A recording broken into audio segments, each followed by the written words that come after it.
of that. But honestly, you got to be careful in who you talk to. Can I talk to you for a sec? I'm just wondering, A, what you think of what's happening out here? It's disgraceful. It's embarrassing almost. B, why are you still out here? We don't know how to go home. We don't know which way to go. We went down that way. We get blocked off. We came back, so we're just trying to find our way. Are you trying to catch transit, or did you? No, we heard the transits have been tear gassed, and people are saying this and that, and we're just kind of moving around and trying to figure out what to do at this point. Okay, but clearly not pleased with what you're seeing. What have you been seeing out here? Just places being looted, lots of fornication. There's been lots of fornication. We've just seen people running in, looting, like just everything that could go bad has been going bad. How old are you? He's seen the fornication. 19. So you've ever seen anything like this in your life? No. First time I've ever seen a riot. It's an experience. Besides watching cops late night, this is the only time. Yeah. You heard about 1994 and the riot then? I heard about it, but I was too. Do you think that's fueling some of this? People knowing what happened then? I don't know. I don't really heard what happened, but this is fucked. Okay. Thanks, guys. I appreciate that. So there's a brief snapshot of what a couple of 19-year-olds think of what they're seeing here, and you heard them.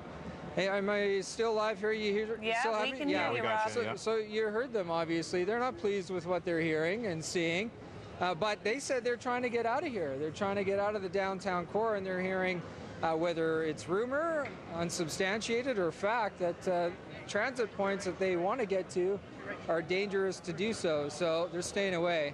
And in the meantime, people bored, inebriated, continue to fight in the streets. You see what we're looking at here?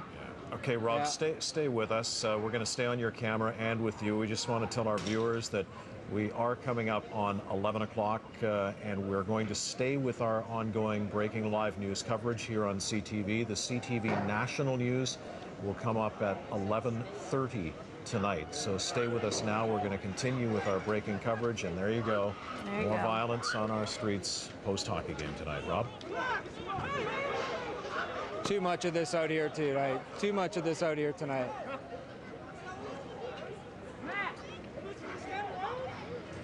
Good luck, guys. Yeah, Rob, we are still with you live. Yeah, okay, I appreciate that, Tamara. We're just trying to get out of this situation. Yeah, absolutely. A dangerous situation. You guys. But you know what? We're seeing that all night, right? Like one after the other. And so why would people disperse? They have entertainment, right? They're sticking around and watching things. And that makes life all the more difficult for the police, the emergency crews. You heard Captain Gabe Roeder talking earlier.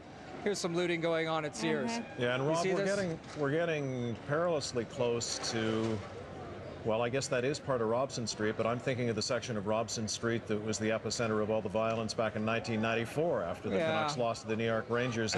Are police, from your vantage point, I'm going to look at our window here as well, but are they taking any steps to try to keep people out of that area of Robson Street? You know what? It's hard to tell, Mike. Coming in this direction, we did see a line of police, but they slipped down a block, and they seem to be once again on the periphery. I don't see them.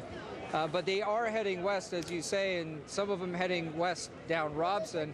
There's a big construction zone here at Robson, and how, you know, the art gallery's been under construction for a while, and so no, they're not making their way down Robson quite that well, straight we're watching direction this at guy this right point. here, Rob, pick up a piece of that construction, and there he goes, heading towards the door.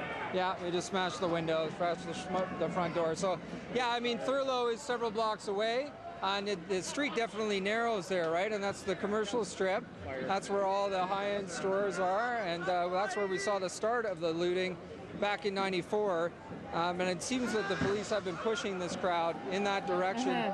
Not, I don't think, out of any design to get them into some sort of funnel, but simply to contain them as it moves. But it seems to disperse. I mean, we've seen this scene here at this corner, but a block away, looting as well. They seem to be pockets all over the place. And we've got another fire with what looks like a dumpster over there, Jazz, on fire, flipped upside down. And Rob, I feel a little bit better when you keep moving, because it is, you know, it's dangerous where you are and where you guys have been. And there is that dumpster. And, you know, Rob, I can't help but I'm watching what you're showing us, and you know, these are all young guys. The guys you were talking to are young, 19 years old. You know, a lot of them, I bet their parents are watching right now. Like, people are watching news. This is what's going on. This is the story, and televisions have been turned to us for a good 3.5 hours now, and you don't want to see your kid out on the street.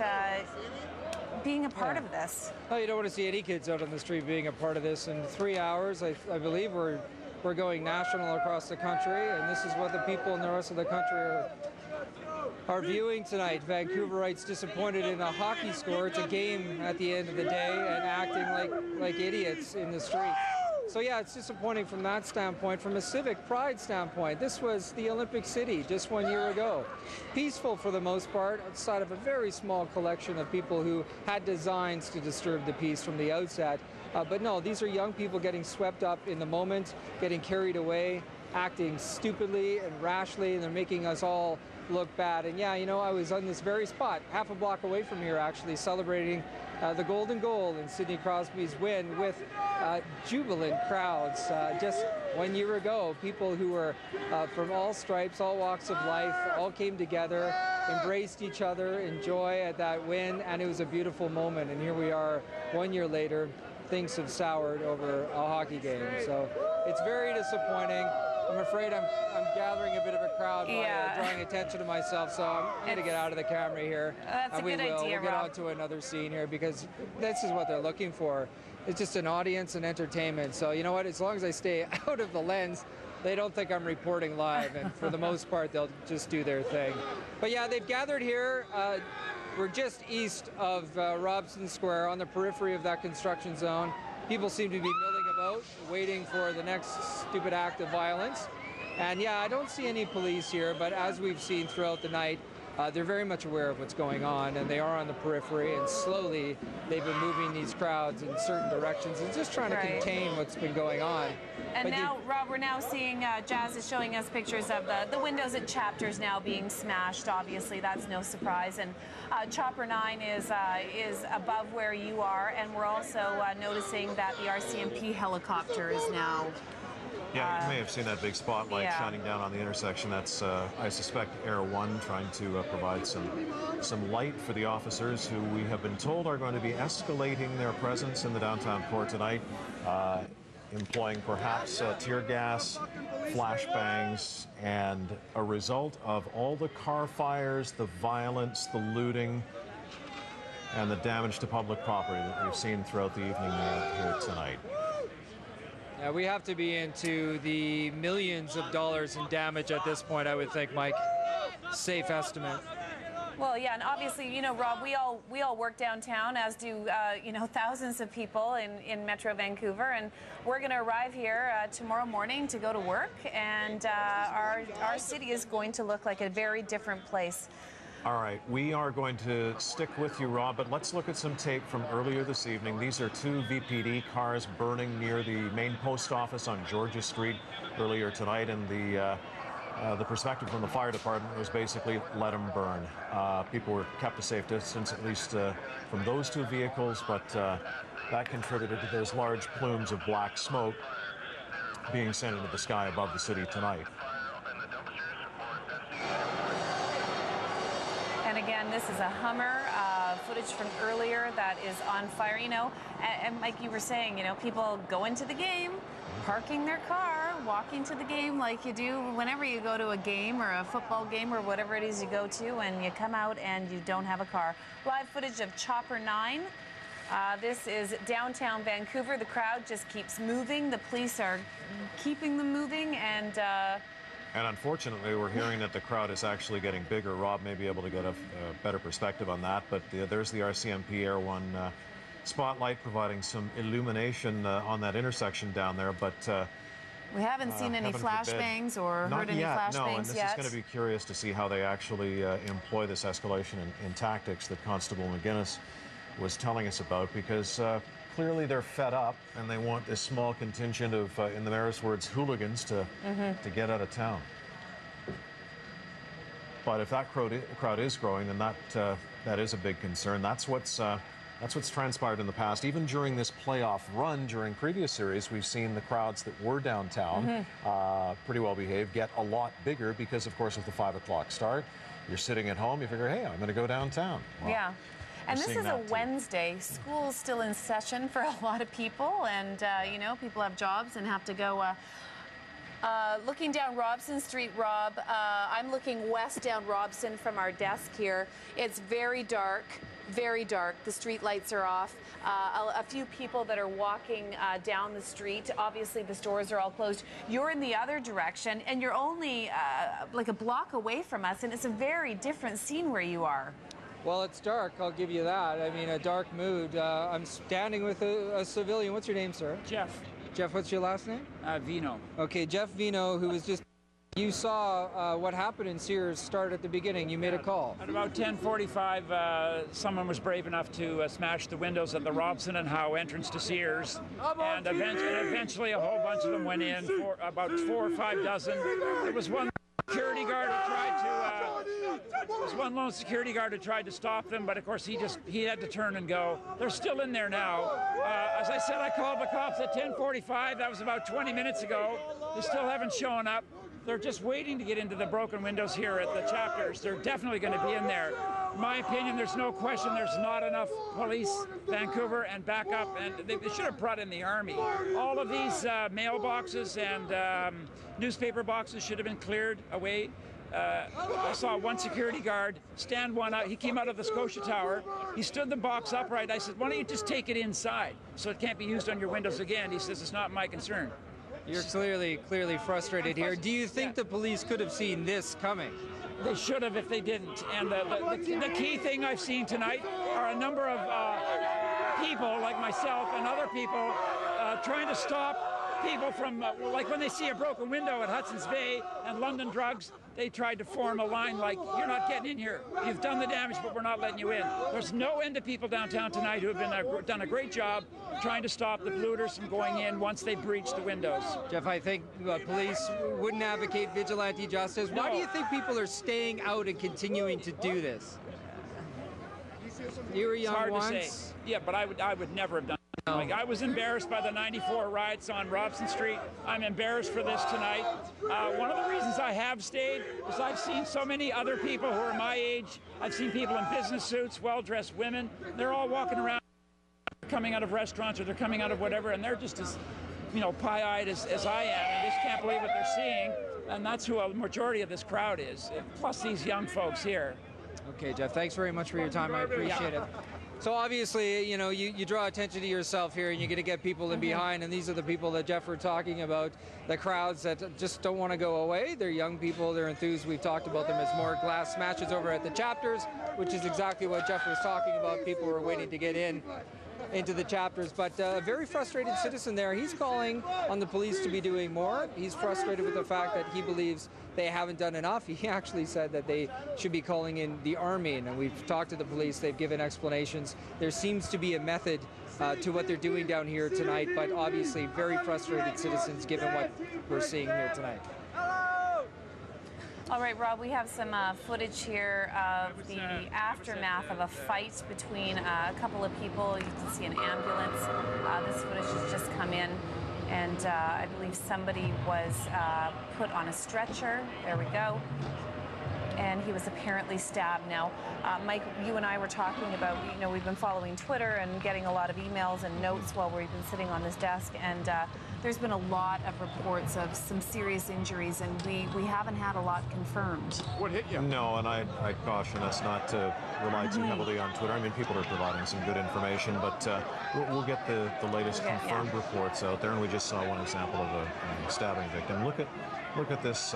This was going on all over the city tonight. Pockets of violence, people fighting, Canuck fans, or at least people wearing Canucks jerseys, fighting with each other in a situation that our mayor has described as despicable and disgraceful and not reflective of our city. But how do you try to explain that to somebody who's going to call you tomorrow and say, well, what happened in your city? Well, you can't explain it, and there's a lot of people that are sitting at home right now and watching this as we are, and they're horrified and heartbroken that this is happening. Well, we've seen tonight this roving gang of unruly hooligans, in the mayor's words, make their way from what at one point was the epicenter of the mayhem at Georgia and... This is live, Mike. Right. That was the Hotel Vancouver, the Louis Vuitton store right next door to the CTV studios. Windows smashed in there. Okay. Well, I saw the folks at the Fairmont Hotel Vancouver. They were removing the concrete planter boxes from outside the windows of the hotels earlier tonight, obviously fearing that something might happen there. But Just to back up a bit, we saw the windows being smashed at the BMO building earlier, then outside at the Hudson's Bay, at Sears, Future Shop, London Drugs, the looting, the ongoing mayhem, the car fires, which has put a really black mark on our city once again. Well, and it's just continued to move west. It then moved to Sears. We saw windows smashed at Chapters just now. Now the Louis Vuitton at the Hotel Vancouver. And so we are right on the corner of Robson and Burrard. The Hotel Vancouver is right beside us. This is live pictures. These are live pictures right now of just outside the Sears, about a block away from our studios here at CTV. And this is where Rob Brown and Jazz Sangera, our photographer, are. And a lot of people texting me right now, concerned for Rob Brown's safety. And I assure you, he's a pretty seasoned guy, and him and Jazz they're continuing to move, and they keep it moving. Yeah, we've got security folks with him. But Brownie's fine for those people who have checked in. And he did talk to a couple of guys earlier that said they're trying to get out of town, but they're having some difficulty. There are serious disruptions in transit service tonight, as we've been reporting. Now you're looking at Robson and Granville. The Future Shop, you just mentioned, Mike, it was smashed in. This is a serious line of police officers, a blockade of police officers, and they have formed around that entire intersection. You can see the police dogs in behind. And they are ready to move in, it looks like, with this crowd. Rob, what can you tell us from your vantage point? They're pulling out tear gas canisters. They have fixed those to their masks. They're preparing for the possibility of deployment, it appears, from my vantage point. And I tell you, I feel a lot safer on this side of the line than I did a couple of minutes ago. But it looks like they are mustering. You see them picking up their shields, hockey gloves, batons. So we don't know if something's about to happen. We were actually directed down here by someone in our control room who suggested that the police may be doing a briefing here in about 20 minutes time. So we came here and found the police. It's really hard to tell on the ground exactly who's around the corner and down the block. But as you can see, we found them. They're just half a block away from where we were. They're at Granville and Robson. And trying to eyeball the crowd here, it's difficult to get a full picture, but it looks like at least 100, 150, I would say. Rob, we're hearing... Let's just take a look down Granville while we're here, Tamara. Okay. You can see what they're dealing with, Jazz. Fires are still continuing to burn down here. This is where we were about an hour ago. You have a bus stop on fire down at the corner there of Georgia and Granville, right outside of that London Drugs that was being looted. A fire continues to burn. It's just incredible. It's like something out of a third world country. Rob, I just want to ask you something about the tear gas. You mentioned tear gas. We've got a note here that's mentioning tear gas. We spoke to Lisa Rosington a little while ago. When we were speaking to her live at Granville and Nelson, she mentioned tear gas. When she came back here, she said it was actually pepper spray. So is it confirmed that it is tear gas or... No. Okay. No, I should clarify that. You know, that's the vernacular. I'm throwing out what we would say colloquially. I have no idea if that's in fact what they'll be using or if it's pepper spray. I don't know. We haven't fortunately had to encounter it. Earlier we thought we did, but it was smoke, and I'm hoping we still don't. But obviously the officers on the front line here have to be prepared for anything that's coming back at them, and who knows what the agitators on the other side might have with them. So yeah, as I say, we feel pretty good being on this side of things, but it does look like they're ramping up for something. And I'm trying to get my eyes on one of the media liaison officers. Oh, and here we go. They're moving. Okay. You know what? We're gonna stay with them here for a second, but I'm gonna let you listen in, okay? Absolutely.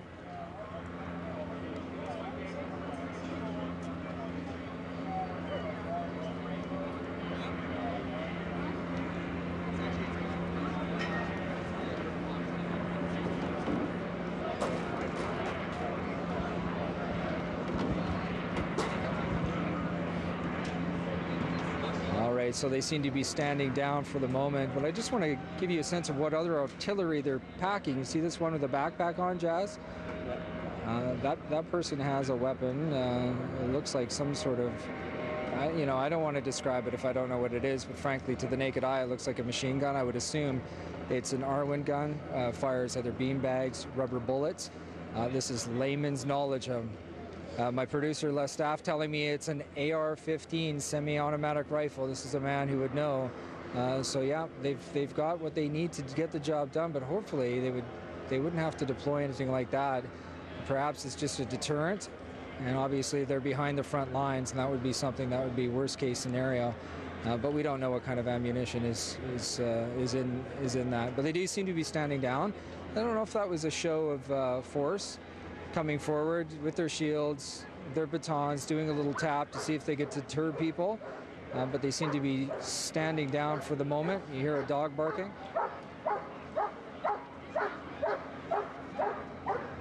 That's a German Shepherd. That's a police dog. And that's because somebody's come right up to the line here and they're getting really agitated. See that person walking back there with his hands up. Hey, you got a bit of a stalemate here. That's just ridiculous. Just ridiculous that it's come to this. Rob, we're looking at a live shot of Chopper 9 now, so we are getting a bird's eye view of exactly where you're standing, and we can see that police line, and then we can see where that group of people is that are just off in the distance. Yeah, some of them seem to be walking away a bit, which is a smart thing to do. But you know, it's the curious factor, right? What's going to happen next? What are they going to do? Rob, stay with us. We're going to come back to you in a sec, but right now we want to look at some tape from earlier. A lot of people, victims of this pepper spray. It's not tear gas in the vernacular, but pepper spray tonight. St. Paul's receiving numerous casualties of people falling victim to the pepper spray that was used earlier. They do have their own station at St. Paul's. They're treating, that's able to treat at least 100+ people for pepper spray, tear gas type issues. So they're keeping an eye on the situation there, but obviously seeing people, and not just people suffering from that, but also other injuries. We've seen stabbings and a lot of other violence on the streets tonight. Yeah, you're looking at footage from Granville Street from earlier today. Lisa Rosington was down there when that was happening, and I mean, you saw what she looked like when she was sitting at her desk. Her eyes are totally red and very sore from that. Okay, back to you, Rob. Live shots of what's happening at Granville and Robson Street there. The police have not moved in yet. You can see some people on their cell phones in the distance, just kind of not moving away. Like, I don't know at what point you see this in front of you and go, you know what, I'm going to go home now. Well, Air One, the RCMP helicopter, I suspect that is Air One providing some light. I'm with you. Providing the light down there so they can get a better visual on things as we come up on 11:20 tonight. Just a quick programming note. The CTV National News is going to be preempted tonight. We are going to continue with this breaking news coverage here on CTV British Columbia for the next little while here. But again, our CTV National News preempted this evening. Mike, I was just speaking with a commanding officer here. CTV National News is going to follow our coverage this evening. Rob, we're seeing the police moving forward. What can you tell us? Yeah, I was just speaking with the commanding officer, Tamara. Not up to doing an on-camera interview to brief us on what's going on. He's listening in on all of the tactical channels, and he is commanding the scene in front of us here. And he was explaining to me that the idea here is simple dispersal. That, yeah, it is about a show of force, but more than anything, it's about a visual show of force. So they want to deter this crowd from continuing on with the looting that you've seen in the retail sector here, and they believe what they have is they have them backed up against Robson Square, that construction zone that we were talking about, which is a half block away from us here at Howe and Robson. And so if they continue to push them towards that direction, maybe they can force them south down Howe. They have another unit forming at the south end of Howe Street, the next block over on Smythe. So basically they're trying to get these people out of the downtown core, get them home, tell them the party is over. You're not going to be allowed to walk around the city with impunity and loot. But at this point, yeah, I mean, the crowd isn't moving. So gradually they take a few steps, maybe a few steps back on the other side until people get bored. They go in another direction. But it's not a containment more than anything. It's just a dispersal mechanism. We were told, as I mentioned off the top when we came down here, that we may be able to speak with one of the media liaison officers That person has not arrived here. And when I just went looking for them, I actually came across an officer from Port Moody, an officer from Abbotsford. So teams from all across the Lower Mainland are being employed down here in the downtown core to try and bring this unrest under control. Okay, and Rob, when all this started some 3.5 hours ago almost, obviously there were more than 100,000 people in the downtown core. A lot of those people have succeeded in making it out of the downtown, a lot not. But the crowd that we're seeing right now in this live shot from CTV's Chopper 9, and the crowd, of course, that's in front of you, considerably smaller as the hours have gone on here. Yeah, it's just the young gentlemen for the most part, seeing very few women out here who are obviously entertained by what they see, and they're refusing to go home. So you've got some bottlenecks happening in the downtown core. You had earlier certainly at transit stations, and that was obviously dissuading people from getting in line and queuing up to go home. We did speak with one man, that 19-year-old not too long ago, said, you know, look, I'm trying to figure out a way home, but I haven't been able to do it yet. So maybe people are going to start to get bored here in this smaller crowd for sure, but still a very active crowd, and they'll get out of here. That's certainly what the police are hoping for at this point, Mike. Rob, we're looking at pictures of where you are. Obviously not where the police are, but closer to the Sears. And I don't know if you can see it from where you are, but there's now a fire. It looks like it's by an overturned newspaper box. Yeah, that is exactly where we were a few minutes ago. Yes. See this man being led away Yes. here. That's the commanding officer I was just speaking with. He's a very large man, an intimidating presence, and obviously this guy sort of got in behind the line. They got some reinforcements coming over here, so they're beefing up the numbers. I'm not sure if this is just to spell off the first crew, but they've moved up quite a unit. If you pan left here, Jazz, with me, in either relief or just to beef up that line, again, as deterrence to this crowd to get out of here and go home. Rob, most of these officers have masks on. You don't. We have them with us, Okay, Tamara. okay. So you're okay. And Rob, as Yeah. we're watching this escalation in the police presence here, we're going to recap for our viewers some of the things that we've heard over the past 3+ hours as we've been on the air. Mayor Gregor Robertson emerged a little while ago to say that he believes that this violence has been triggered by a small group of what he calls hooligans. He called it despicable, disgraceful, and shameful. By no means reflective on the city of Vancouver. We had Solicitor General Shirley Bond on as well. She was watching our coverage from Prince George tonight. Also had similar descriptions for what she was seeing, but again said it was the actions of a few, but did suggest that the whole plan, the whole way that we deal with crowds in downtown Vancouver is going to have to be reviewed, because once again we've showed, unfortunately, that it just it gets out of hand. Yeah, well, it definitely has gotten out of hand. We are hearing St. Paul's code orange. That's what we heard earlier. Lots of casualties from pepper spray. They've set up a station outside. They've treated 100+ people for pepper spray or tear gas issues. And we're hearing that people are coming in for stabbings, and we have no idea how many or what the level of severity is right now. You know what? We thought we saw a stabbing a little earlier tonight with a young man lying on the corner holding his stomach, calling for help, and a police officer did come by. A lot of, I mean, it's chaos at times, right? People are wounded all over the place and they're calling for help. Police are concentrating on dispersing that crowd, so it's going to take a bit to get somebody's attention and then get paramedics in to help them out. So that doesn't surprise me in the slightest. But yeah, to your point earlier, Tamara, we have these masks with us. They are a precautionary measure on our part. We're hoping not to have to use them, but for now, we've got this stalemate unfolding, and it actually appears that the crowd is moving back up Howe Street and towards Georgia. So if they are heading up Howe Street and towards Georgia, then I expect that this line of officers will be moving eventually as well. But for now, we're staying behind them and waiting to see what, in fact, they end up doing. All right, Rob, thank you. Stay with us. We're going to go back to CTV's Norma Reed live in Chopper 9 tonight. More police activity, Norma? Yes, definitely. We're seeing the police move up Howe Street towards that crowd that will not move. They appear to be right now at the corner of, I'm actually not sure what that intersection is, around the Chapters bookstore right now. So the police have now moved up to the crowd, but the crowd is not moving. The police are ready, and we just remain watching to see what is going to unfold. They have now created a straight line across. But again, the crowd, it's not moving. So yeah, let's just keep watching.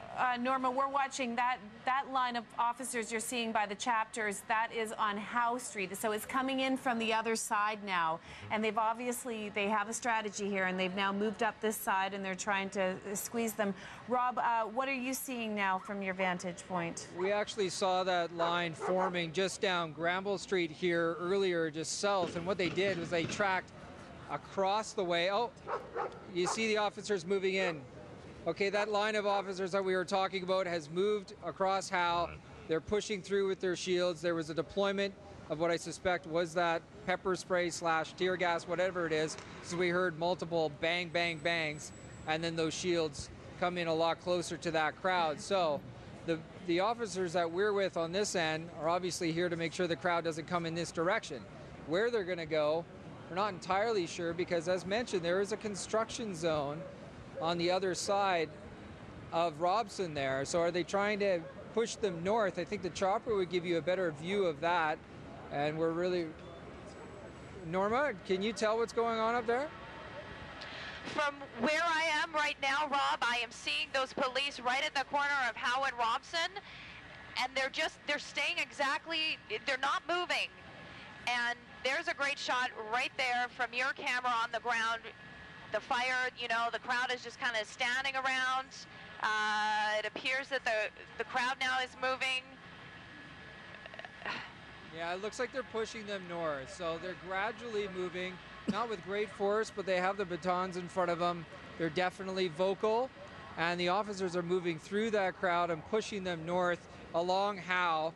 So what we're going to do is we're going to reposition from where we are right now, and we're going to come around the block and try and pick them up on the other end. But it looks like they were successful in clearing that intersection for the most part. Again, the question is a means to what end? I talked to that commanding officer. He told me the idea was dispersal. They have dispersed that crowd from that intersection, but they're just going to end up pushing them somewhere else. What they wanted to do is keep them away from other retail outlets. They want to limit the damage that's being done out here tonight. Millions of dollars worth of damage so far, no doubt. And this is a black mark on the city, so they don't want to allow these people, this relatively small group compared to what we saw earlier, to continue breaking windows and looting. Norma, can you see where they're going now?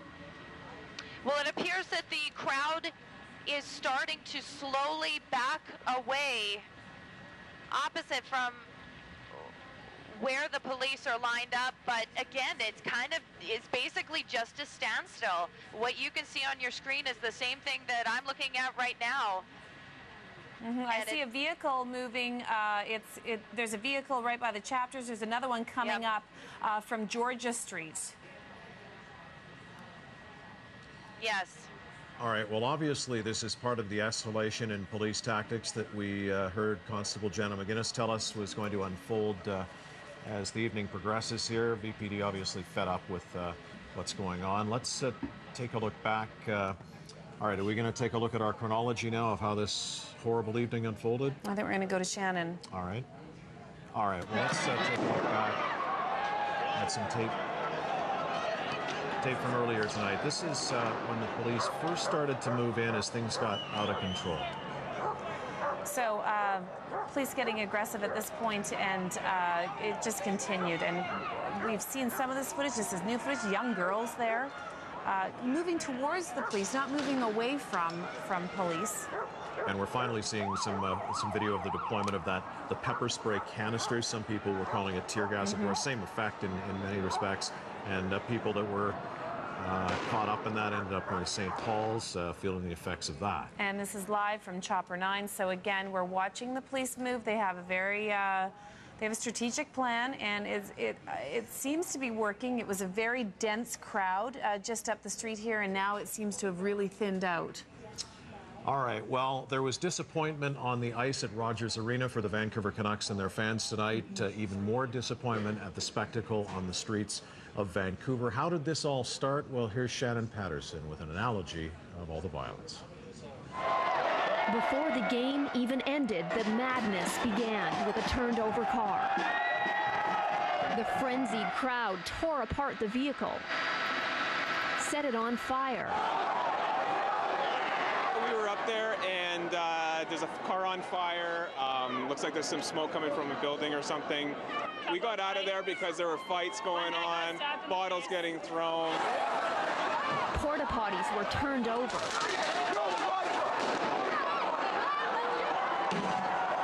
Windows broken. Hooligans trashed the downtown Bank of Montreal. Police tried to force the crowd back. People started running in the hundreds, so the cops were pushing back.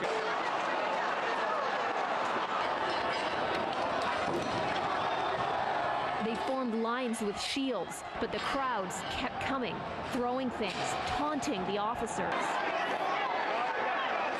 The mob started pushing against the police line. At first, the VPD said they had it under control. This is not 1994 all over again. You know, we still see by and large, the large majority of people are still in good spirits. But as the night progressed, that majority gave way to a violent minority. Please follow the directions of the officers who will assist those who wish to leave. We're basically getting out of here now. I think it's going to get worse. There's pepper spray in there. Be careful. It smells. The downtown Bay store, windows smashed, the awning set on fire, and more vehicles ablaze. Clashes between rioters and police got even more violent.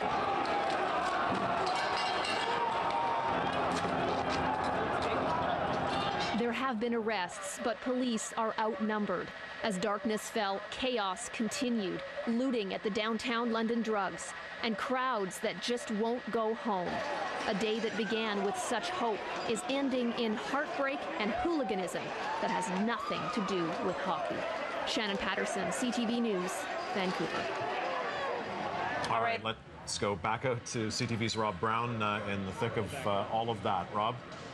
Yeah, so where we are right now is the north end of Howe. We're now at Georgia, so we're on the other side of another police line. It looks like there are three lines, one on the south end of Howe, another on the north end of Howe, and then one just east on Granville Street. So they've bottlenecked this crowd here. You see the mounted officers just off to my right on the lawn of the art gallery here, and it looks like, as we heard earlier, with a reference to the tactics that would be escalated on behalf of the police, they're doing exactly that. We've seen multiple canisters, we've heard them fired.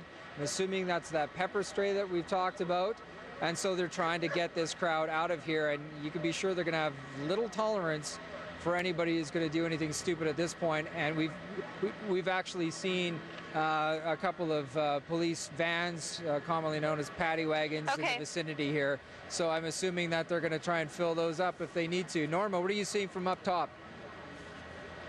What I'm seeing right now is a group of people from the crowd that they have the fence and they're pushing it on the way towards police. Like you said, Rob, the crowd has been somewhat cornered on Howe Street, and they've sort of gotten these people in at least one small group. We did see the police throwing tear gas into the crowd, and the crowd kicking the tear gas back towards the police. And now this small group, you can see, I don't know, that's about 3 of them, have taken a piece of the fence, and they're going towards the police, and now they're retreating back. We want to tell people that there is no excuse for people not being able to get out of the downtown right now. Buses are not running. However, the SkyTrains are operating. You can get on a SkyTrain and you can get out of downtown Vancouver right now. There are also sea buses that are taking people from downtown to the North Shore, but it is not bringing people into the downtown. So the excuse that we're hearing from people that they can't get out of downtown Vancouver is nothing more than an excuse. Rob? Yeah, you know, we just came around the corner, Norma, past the SkyTrain station, the Canada Line station, city center, and it's a ghost town. So you're absolutely right. It's not like there are any queues there. No one's really trying to get to the SkyTrain, not in this crowd anyway. They want to see how things are going to play out. And as we can see from the air, Norma establishing the fact that you have a bit of a conflict with the crowd there, some using a fence to try and push people back. But it looks like the police are very much in control because they have 3 different levels blocked off, 3 different exits, if you will, blocked off, and they're just holding their ground now and hoping that people will move. At this point, it's a bit of a stalemate, but the police seem patient. They're not going to be doing anything rash here. I mean, they've got all night, and they're hoping these people will get out of here shortly. But as mentioned, we're seeing more and more vans pull in here, so if arrests are taking place, they're going to be quick to squirrel people away. This line that you saw or you see in front of me just recently formed here, so this group is just sort of getting the lay of the land, and while we're on the one side and most of the rabble-rousers are on the other side here, there are a lot of people on this side with me here who are on the periphery of this, and some of them more aggressive than others. And clearly, we're in a situation here where you have a lot of onlookers, people still taking pictures of what they're seeing and what Norma Reed is seeing from up in Chopper 9. Norma. Well, Rob, right now I can tell you that I am seeing more of that crowd taking more fences, and, well, they had them held up, and just now they fell over. That seems to kind of be their only defense, I guess, for a lack of a better word, towards the police. But it does appear at this moment that the police have this thing somewhat under control. There is a man who's walking up to the police right now with his hand up, walking towards the line of police. But the police aren't moving. They're staying firm. They're staying in one line. It does. From this point of view, it looks like they have some guns drawn. There's a man standing with his hands up. He's backing up. Oh, and they've unleashed the dog. The police...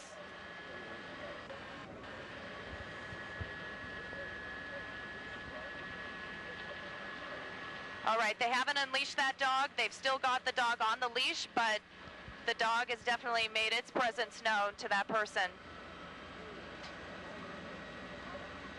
Yes. Yeah, we're seeing dogs on this end, Norma, but they're well away from the crowd. But that is the intention here, yet another deterrent. You don't want to come face to face with one of those German Shepherds, and I tell you, they're all keyed up right now. So if anything is going to be a deterrent on the ground outside of the weaponry and the show of force, it's going to be those animals. Norma, you're seeing more from up top. So right now I'm seeing the people grab the fences again that fell over, and now they've got them again. They're standing there with, it looks almost like they're trying to make some kind of a makeshift barricade, but the crowd isn't really moving too much. I mean, there's a couple people sort of milling about, and again, that same individual that did walk up to the police and got really close to that dog is now walking back. But they seem to have put up, again, this makeshift fence barricade, and now the spotlight from the sky, from the RCMP chopper in the sky is on them. But they do remain a little ways back from the line of police. So right now, it's just a wait and see to see who's going to make the first move. But definitely the police are remaining firm at this point, and that crowd doesn't look very intimidating, I have to say. Oh, they're going to move. We've got the mounted unit out in front now. And as mentioned previously this evening, that's the whole point. You do not want to mess with a mounted unit. When horses are coming your way, you back up. And that's why they bring them in. They are a great deterrent. And so the mounted unit have formed a line across House Street. They're heading south now towards that crowd that Norma was talking about. You've got some officers, you see batons in hand. They're advancing on members of the crowd that are agitating on the front line here. They're walking backwards, right? They're keeping their faces forward, their backs to the animals, to the horses, to keep an eye on anybody who's going to rush that crowd and try and do anything. And somebody just did, so a bunch of them peeled off and charged forward just to get that guy out of there. But off in the distance, you could see the mounted members advancing slowly, and you can be sure that that is dispersing the crowd. Many of them, it seems, they're heading west. They're heading back along Robson through that art gallery area and the construction zone on Robson. Some of them, I imagine, are also heading south, but it's hard to tell from here. What we are seeing, though, is that the police are making a concerted effort to move this crowd, and they've squeezed them off in several directions. Mike and Tamara, over to you. Okay, Rob, we're going to stay with your pictures. We're just going to go to Ken Hardy from TransLink. We have him on the phone. Ken, can people get home? Absolutely. All 3 SkyTrain lines are running out of downtown Vancouver. There are some limits as to who's getting in, but certainly getting out is not a problem. And in fact, SkyTrain reports that they are not all that busy at that point. Seabus is running passengers from Waterfront to the Lonsdale Quay, but not bringing anybody back. And the West Van Blue Bus is operating from Georgia and Cardero to get people over that way. For people who normally take a bus home, you can walk up to Hastings Street, or it's a bit of a hike, but you can get down to Broadway, either on the Canada line or the Expo line, and you can catch the downtown services there. But Coast Mountain continues to not run any buses into the downtown core itself. So obviously, Ken, still some challenges for you. The system, was it overwhelmed earlier this evening? No, it was busy, but in fact, we definitely saw a rush of people who wanted to get away from what was happening in the downtown area, and we were able to get them out relatively quickly. There was one point where we did have to shut the Burrard station simply because there were too many people trying to get on the platform at once, and that's not a safe situation. That didn't last very long. We also had an issue with tear gas in and around the Granville station. Right now, the only way into the Granville station is through the Dunsmuir entrance. So that's where we'll direct people, hopefully who have had enough of whatever's happening down there and just want to go home. And Ken, how long will you run Seabus and SkyTrain for tonight? Still 2:15? It's still 2:15, that's correct. Okay. Ken, thank you so much for checking in with us. The good news is people can get home. The SkyTrain is open. We are running, they're running SkyTrains out of the city. No buses. A Seabus also taking people back to the North Shore, not bringing anybody in. All right. We've seen several injuries as part of this violence in downtown Vancouver tonight, and we are getting reports, and we just want to say that these are unconfirmed, but apparently somebody may have fallen from one of the viaducts earlier this evening. Here's a witness report. We were walking back, just getting out, or going to go to the SkyTrain, and no one was there, or like it was a huge lineup. Come up here, and I heard like a scream and stuff like that, and then next thing you know, we looked down, guy fell, bleeding from the mouth. It was messed up. He fell from like just right up there, in between the gap. I heard he thought there like the gap was still small along the whole thing. Turns out it wasn't, and he went to go jump across and didn't make it and fell on down. Again, that an eyewitness account, again, unconfirmed at this point. We'll check with VPD, of course, on that. Absolutely. Again, back to live shots from Chopper 9. You see the mounted police there. They've now formed their line. The riot police have now moved in closer. We were seeing some pretty bold moves earlier from a few people that were actually moving towards the police. They had taken the fence from the construction that's happening at Robson Square there, using it as some sort of a shield and walking towards the police that are obviously armed not only with guns, but, you know, they have their pepper spray and some pretty fierce police dogs, too. Yeah. And as we look at these live shots from CTV's Chopper 9, as police try to get control of what's left of this unruly, violent crowd, just quickly recapping what's happened here in the last 4 hours or so. The hockey game ended, and it wasn't long after that that things started to get out of control. Started with the people throwing stuff at the big screen on Georgia Street, rendering it unwatchable. Fights broke out, porta potties were flipped over. And then it got crazy with the fires starting in the cars. We saw smashed windows. We've seen looting throughout the evening. A real black mark for our city tonight. Absolutely. And, you know, it's, as you know, we were all, like every Canuck fan in the city, we were hoping for a different outcome. Yeah. And we were making plans here at the station for possibly, you know, going on air in this celebration broadcast after, you know, the Canucks hoisted the cup and all that. And I know I speak for you when I say we weren't planning on doing this until midnight tonight. Yeah. All right. Let's go to some videotape that's just come in. People being treated for this pepper spray, tear gas component, if you will. This is the tear gas pepper spray station they've set up there, and they're seeing quite a few folks tonight, obviously, and we have a clip from one of the St. Paul spokespeople there. We're seeing, we've easily seen 100+ people just come, be treated for tear gas and gone on their way. We've also seen some stabbing incidents. I can't tell you how many, but I'd say there's been a couple. And we've also just seen some fractures and some injuries from just the activities that are happening in the street. And again, just down the street from us here, that activity is happening.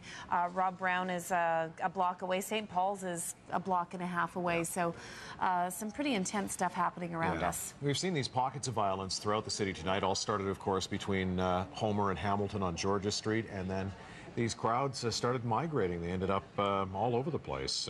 Outside Sears, smashing windows, BMO, London Drugs, you name it. Thousands and thousands and thousands of dollars in damage, and a big hit on our reputation as well.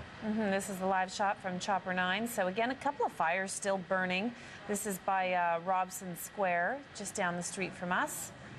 And we are going to go live back to Rob Brown. Rob, you are right outside our building now. You're inching your way closer to us. I hope the crowds aren't.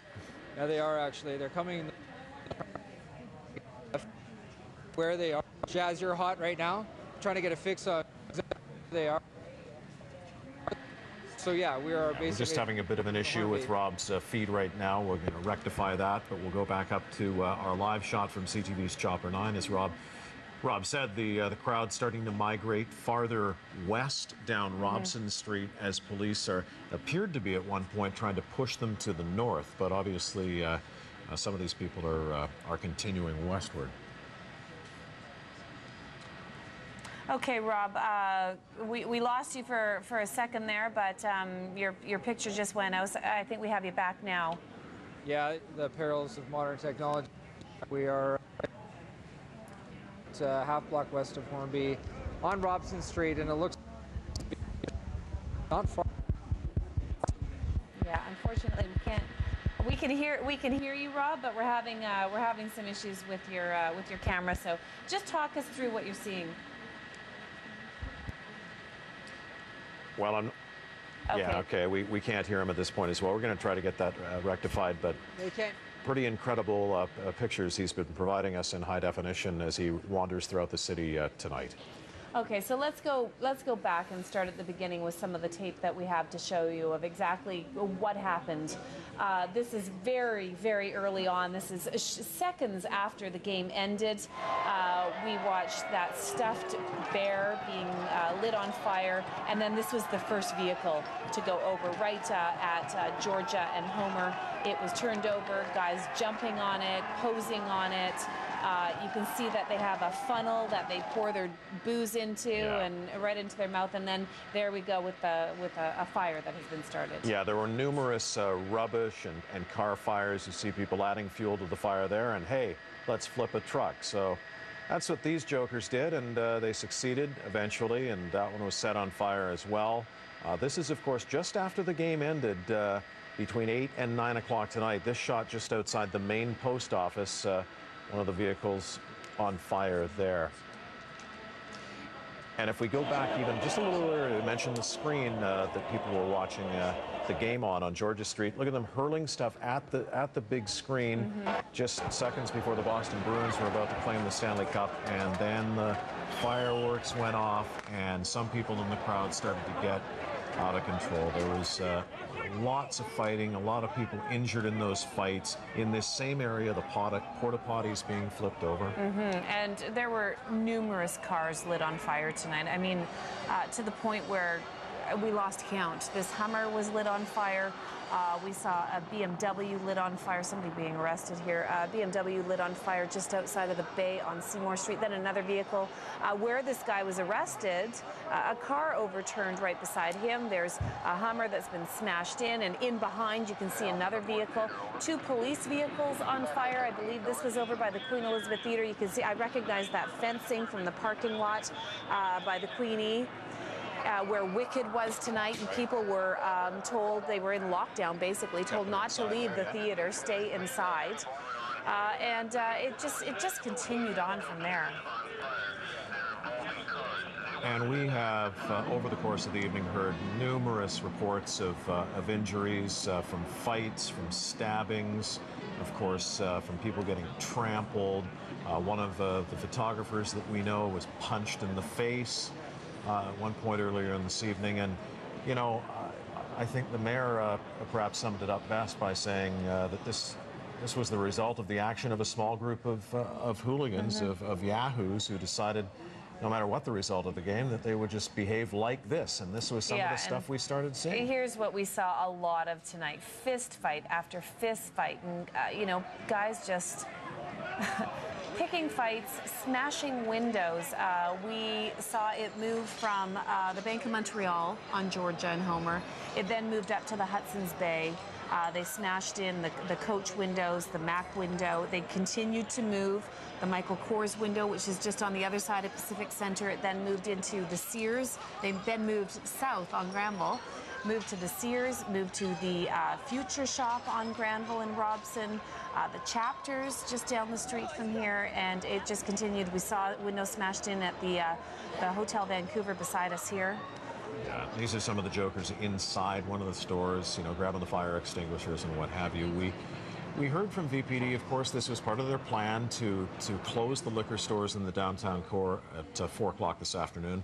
Clearly, that's not going to stop people from accessing alcohol and of course, drinking it, which was clearly what was going on. Looting as well. We saw numerous instances of people climbing up and into some of the stores in the downtown core, the Hudson's Bay, as you pointed out. Absolutely, and London Drugs. And we had reports that, you know, that store doesn't close till a little bit later on.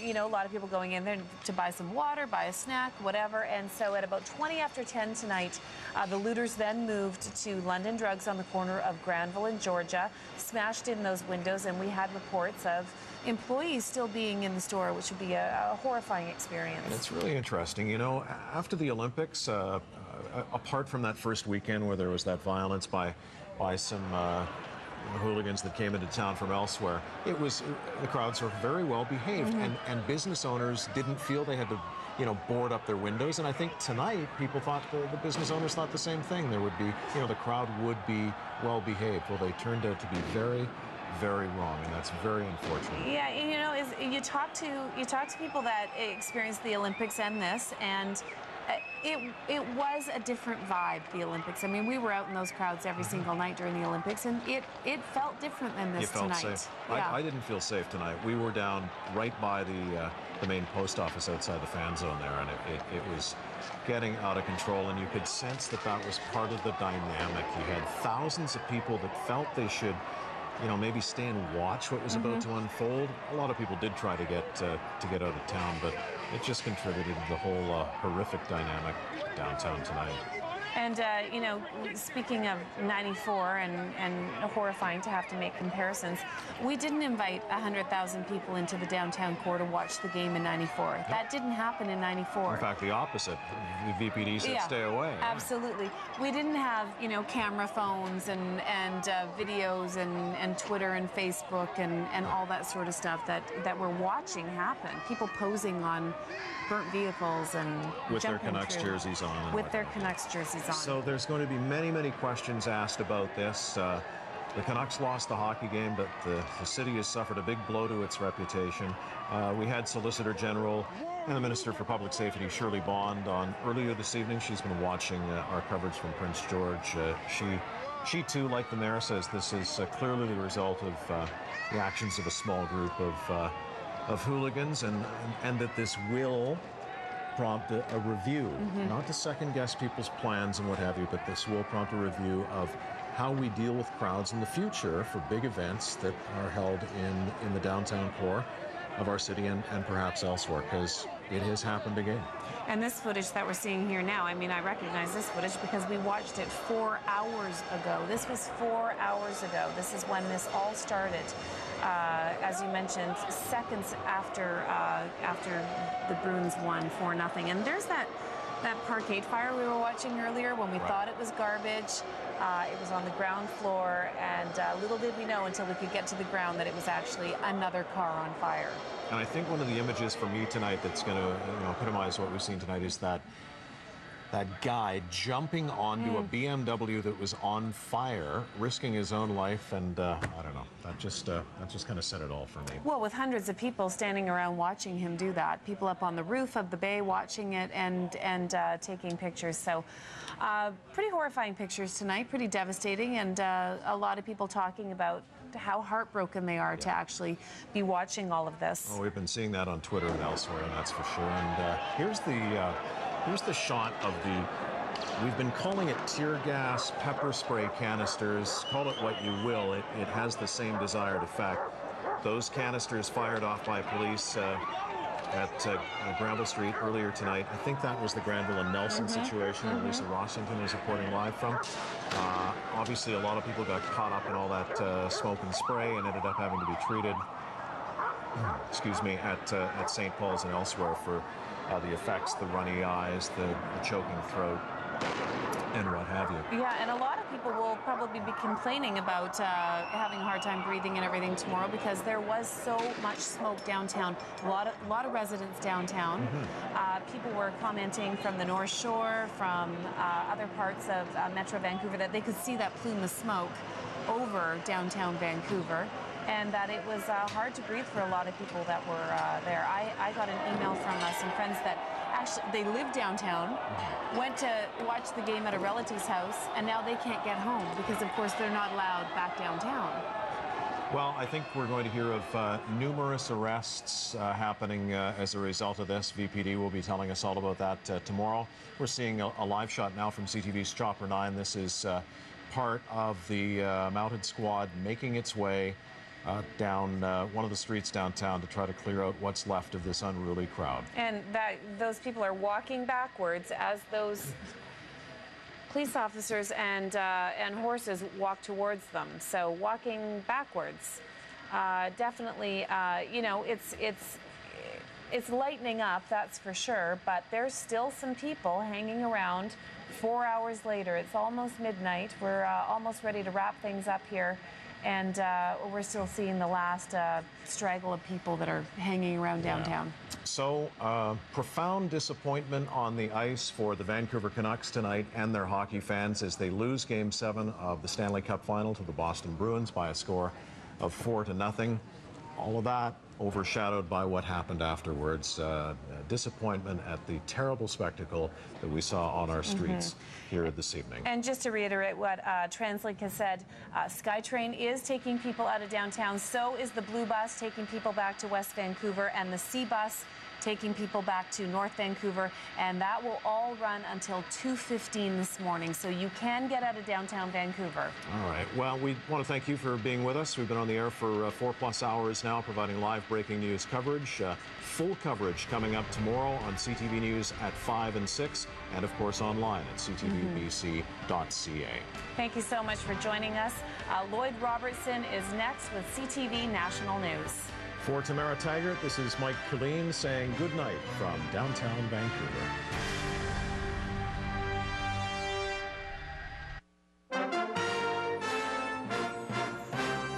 Tonight, the big Stanley Cup game, a tough loss, and then the trouble starts. Boston beats Vancouver, and the streets turn chaotic. Corporate greed has got to go! How a strike became a lockout. The current path we were on was not going to get us to negotiate a settlement. What will it take to get the mail moving again? And country in chaos. Riots and tear gas amid economic ruin.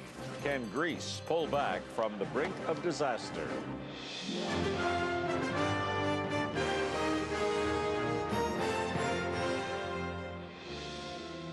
CTV National News with Lloyd Robertson. Good evening. The big build-up to Game 7 of the Stanley Cup Final is now the big letdown. Boston beat Vancouver 4-0 right in the Vancouver arena, and the result on the streets, depressingly familiar to many people if they think of '94, but this is worse. Mob violence, fires, and clashes with riot police, and getting more violent as the night wore on. Lisa LaFlamme is covering this story for us from Vancouver. Lisa, what's happening now? I'll tell you, Lloyd, Vancouver lost a lot more than a hockey game tonight. This is nothing short of disgusting, which is unfolding in the city, particularly as darkness fell. We're seeing more rioting, crowds of over 1,000 just refusing to leave. Massive looting. Take a look at some of the pictures of what's been unfolding in the city of Vancouver tonight. Burning vehicles. We've got some injured people. It's still not clear how many or how serious. Earlier tonight, there were crowds as the team was losing. The mobs started getting out of hand at the largest fan zone. We saw police trying to, as you can see in this footage, trying to contain the troublemakers. Then things got very out of control with, as I say, burning vehicles. We've seen the car parks on fire and massive looting in the downtown core. The mayor of this city has just come out and appealed to people. The Solicitor General also saying this is not a spectator sport, begging people to go home. And let's take a listen now to Mayor Gregor Robertson and his appeal to the people of Vancouver tonight. What do you think went wrong? Well, you know, we are dealing with a small group of troublemakers. It's a bunch of angry young men who are fighting, who are smashing things up, lighting fires, causing these problems. They will be held accountable, and there's a lot of photographic evidence. We're asking people to keep whatever pictures they're taking on their phones, because these people will be held accountable for this. Identify them? This is the big question, is how to identify them, but there are cameras on every corner. All of this has been tweeted or fed live on, you name it. It is out there for police to use for the future. But Todd Battis, who has been watching this, Todd, you know, there's an appeal from the mayor to get people out of the downtown core, but how much of a challenge is that for people tonight to just go home? Lisa, we saw police on horseback in a long row down in that fan zone, Georgia Street in Granville, and they were trying to break those big crowds up into smaller crowds. We're still seeing people mill about. The problem is getting out of the downtown, which is what the police want them to do. The bridges in and out of the downtown core had been shut down. Transit had been shut down. We understand that the SkyTrain has been stalled, making it very difficult for people who don't live in the downtown core to get where they need to be, get where police want them to be. So certainly an obstacle at this hour, Lisa. And it hasn't just been police, mounted police. We've also, thank you, Todd, we've also seen them firing off pepper spray cannons, anything they can to disperse the crowds. Also that looting, if you look at the footage of London Drugs, people just moving in, smashing windows. We saw it at the Bay, we saw it at the Coach store, people just converging on it. Sarah Galashan has been speaking with some eyewitnesses. Sarah, tell me what they're seeing, right, or what those people you were speaking to saw tonight. Well, the person that I was speaking to was in the area that I was at on Homer in Georgia when all of this sort of went sideways near the end of the game. And what she said was that she was standing there and watched that first truck be tipped over. And she spoke to somebody who was a friend of the person on top of the truck tipping it, who told her, my friend brought that truck in. He intended to, if the Canucks were to lose, tip it over and light it on fire. And so what the mayor is saying about this being a small group of people may well be the case, that they had come in with this intention, that there was a sort of feeling of this is our time. It was a very young group of people who were in that fan zone. In comparison to other nights, we had young adults, there was a lot of alcohol, there wasn't a lot of control because the crowd was so large they couldn't fence it off with checkpoints. And we also spoke to a few more people, and let's listen in to some of the eyewitness accounts of the people who were on the streets, people who did not want to see their city deteriorate in the way that it clearly has. Your city right now? Oh, it's embarrassing. It's embarrassing. I wish we'd grow up a little. It's I mean, the world's watching this right now, and it's just like, truthfully, what does Vancouver deserve to win when this is the kind of response that we have? It sucked. Like, it was impressive to do so well in the playoffs this season and then lose, but I mean, I don't get why it's like Vancouver lost, let's blow up our own city. I don't understand how they can turn something that's supposed to be joy, like, at least at the very worst case scenario, depression. Let's be sad. Let's not riot. Yeah. And this, of course, is the sentiment of the majority of people, Lloyd, in this city tonight. People who, of course, saw their team lose the Stanley Cup, but now lose their dignity as well, and clearly their composure. The question is, who really is behind the way this escalated so out of hand tonight? And that is what the police clearly will be investigating. Well, that's a very good point, and we can discuss this more later. But I want to ask you quickly now, is there a feeling that this is organized after all, that there are people in there, maybe black bloc types or someone like them, who really is there to cause this kind of trouble and stir it up even more? There certainly seem to be agitators in the crowd, particularly keep in mind that the worst of this in front of the Bay in downtown Vancouver is exactly where 1 year ago, or during the Olympics, there were organized groups, anti-globalization protesters and Black Bloc, who took over that very same area. So again, it's a big question mark, but as I say, there is plenty of footage for the police to be able to sort of zero in on who's behind this. All right, Lisa, we'll get back to all of this later. Right now, we're going to bring you some other news.